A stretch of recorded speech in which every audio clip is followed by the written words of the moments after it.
Hello, Philadelphia!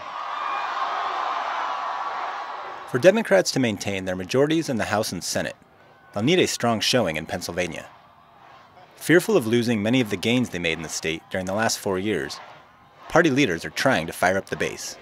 And Philly, I'm back here 2 years later because our job is not yet done and the success of our mission is at stake right now. On November 2nd, I need you as fired up as you were in 2008. It'll be an uphill battle. Polls show a large enthusiasm gap between the two parties, and Democrats Dan Honorato and Joe Sestak are trailing in their respective races for governor and the Senate. The intensity is more so on the Republican or conservative side because they want to make a change and they see the importance of doing it this November. Pennsylvania's 8th District is a microcosm of the state's and the country's shifting political climate.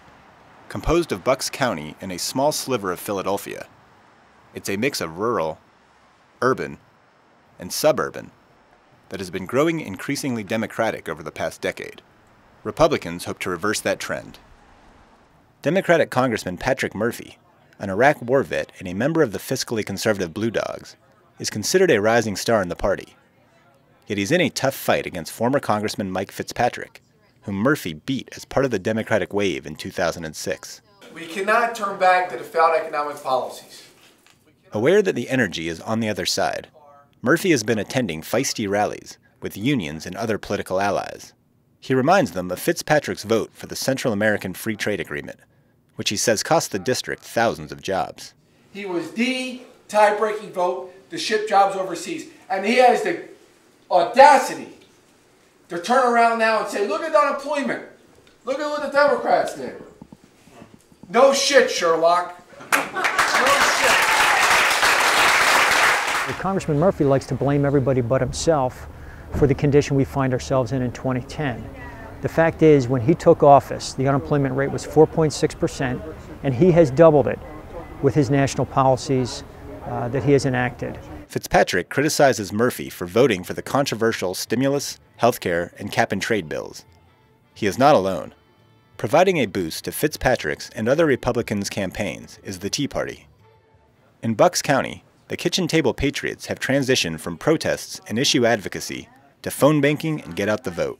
And we see 2010 as a really one of the most important elections there is. Without 2010, there isn't going to be a 2012 for us. We have to change things now. The only poll taken on the race showed Murphy down by double digits, but political observers don't count him out. The 8th is a true swing district, and efforts to pump up Democratic voters seem to be working.